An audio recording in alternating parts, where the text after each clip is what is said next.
لە هۆڵی سینەما بەهمەن لە شاری سنەی ڕۆژهەڵاتی کوردستان یەکەمین خولی خەڵاتەکانی کاڵ بۆ داهێنانی ئەدەبی بەڕێوەچوو لە هەر سێ بەشی شعر و چیرۆک و ڕۆمان چەند بەرهەمێکی ئەدەبی هەڵبژێران و بڕیاردرا ئەوانەی کە چاپ نەکراون چاپ کرێن و ئەوانەشی کە چاپ کراون بکرێنە کتێبی دەنگی. چەندین بەرهەمی ئەدەبی لە شار و شارۆچکەکانی کوردستانەوە نێرابن و پاش ئەوەی لیژنەی داوەران کە پێکات بوون لە کەسانی پسپۆر و مامۆستایانی زانکۆی بوارەکانی ئەدەب بڕیاری خۆیان دەربارەی بەرهەمە بەشداربووەکاندا و لە هەر بەشێکدا چەند بەرهەمێک وەک براوە دەستنیشان کران کە چاپ کرێن و بکرێنە کتێبی دەنگی.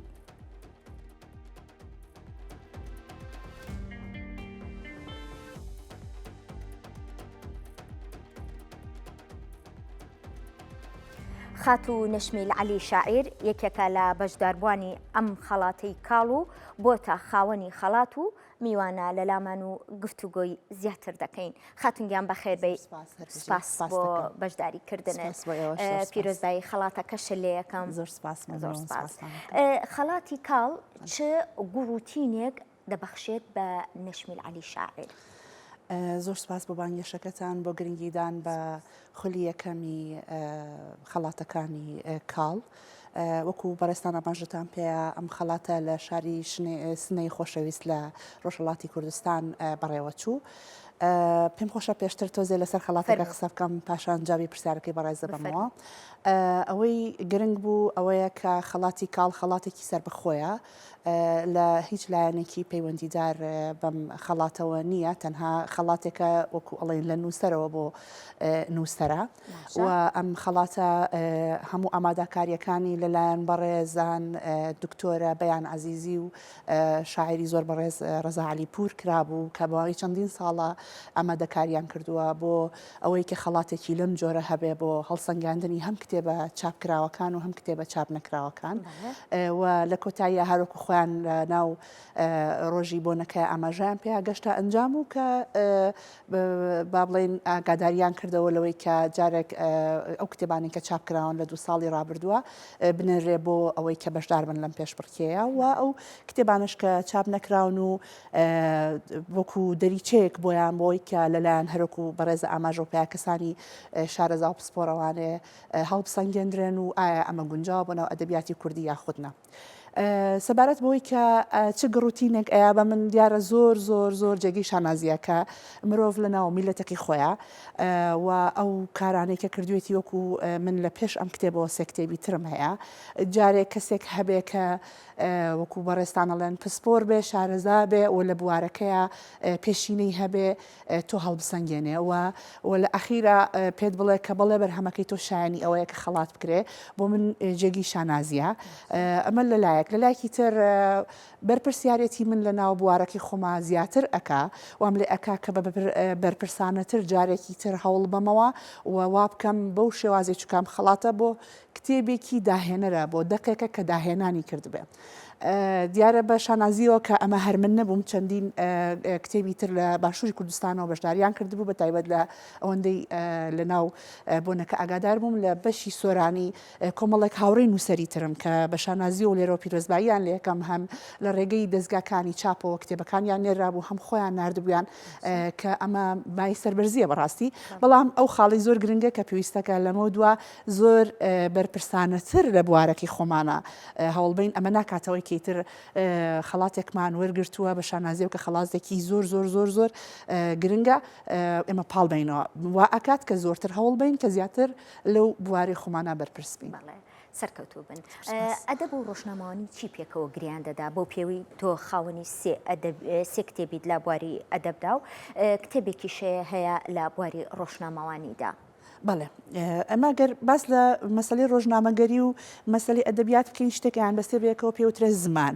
ئێمە ئەگەر شتێک ناوبنەی زمانی ستاندارد ڕەنگە زمانی شاعر جیاوێ لە زمانی ڕۆمان و زمانی چیرۆک و زمانی نووسینی ڕۆژنامەوانی. ئەوەی گرنگە و ئەم دووشتا بەسێتەوە بەیەکەوە پێم وابێ کە زمانە و زمانی ستانداردی کوردیە بۆیە کە گرنگە هەرێکیان لە بواری خۆیان گرنگی پێبا و مەسلەی ڕۆژنامەوانی زمانێکی تایبەتی خۆی هەیە وەکوتم و مەسلەی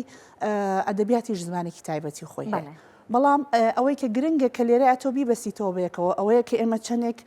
سوودەبینین لەو دەستەواژە کوردیانی خۆمان کە هەمانە و منیش کارکردنم لە ڕۆژنامەیە هەر لەو ڕۆوە بووە کە کاتی خۆی مەسەلەن راپۆرتە هەواڵ و چیرۆکە هەواڵ و ئەمانە ئەنووسیتەوە پەیوەندیەکی ڕاستەخۆی هەیە و تۆ ناتوانانی لە ئەدەبیات بیتە دەرەوانە. بەدڵنیایی ئەمێ بپرسم خات و نەشمیل پێگەی ژن لەکوێی ئەدەبیاتی کوردیدایە؟ بەڵێ هیچ کەمتر نییە لە فێگەی پیاو ئەوە ینی بەدڵنیاییەوە کە لە مێژووە هاتووە بۆ ئێستا و بە خۆشحاڵیەوە من لە شارەکەی مەستورەی ئەردەڵانیەوە کە هەمومان نەزانین کێ و شاعرێکی گەورەیە لەگەڵ ئەوە شابا بڵێن ئەتوانم بڵێ مێژ و نووسێکی گەورەشە خەڵاتم وەرگرتووە کەواتە ژنان هەر لە کۆنەوە تا ئێستا کاری خۆیان بە زۆر بە زیاتر لەوەی کە لەسەر شانیانە ئەنجام داوە ئیتر ئەوەی کە ماوەتەوە سەر کە چەندێک دەرکەوتووە و چەندێک ماوەتەوە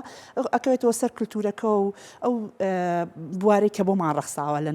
لە ناو ژانرەکەیان لە ناو با بڵین ئەدەبیات هەمویان بەگشتی. پێگەیان پێگەیەکی باشە ئەوە خۆنواندنەکەشمان هەروەکو ژنان خۆنواندنێکی باشە لە ئەدەبیاتە ئەوەی کە لەسەر شانمان بووە ئەوەی کە توانامانە بۆ چکە خۆ دەزانین ژنان بێجگەلەوەی کە ئەگەر من ئێستا بمەوێت هەتا ئەگەر کارێکی بوون مونە دکتۆریش بم لەگەڵەوەشا بە بەردەوامی دایکم لە ماڵەوە ئەنی ئەها ئەم کارانە هەیە بۆ هەر ژنێک کەواتە توانیوێتی خۆی بنوێنێ بە شێوازێکی زۆر باش و جوان لەگەڵەوەی کە بەرپرسیارەتێکی تەواوی ژیانی خێزانەکەشی لەسەر شانیەتی. دوای ئەم خەڵاتە هەنگاو بۆ چی دەنیت؟ ئەمە پرسیارێکی زۆر باشە بەڕاستی ئەوە لە دوای خەڵاتەگە خۆشم دانیشتم بیر لەوە ئەکەمەوە کە ئایا من پێویستم بەوە هەیە کە دەست بگرم بە ستایڵەکەی خۆمەوە بۆ فۆرمەی خۆمەوەکەی نووسم یاخود نە ئەوەی کە ئێشتا هەر لە مێشکی خۆمایە و ئەمەوێت بە تەواوەتی شتێک بێت جیاوازتر بێت لە هەموو ئەدەبیات و لە ئەخیرا بمێنێتەوانێ و نەوەکان شانازی پێوە بکەن. ڕاستێکی هەر ئەوەیە کە ئەگەر بمتوانانی جوابی ئەو پرسیارە بمەوە ڕەنگە لە زۆر وەسوەسە و لە زۆر سترس بۆ خۆم نەجاتم ببوایە لە هەوڵ و بیرکردنەوەیە بە تاکید هەروەکو لە بیداەتی شاوتم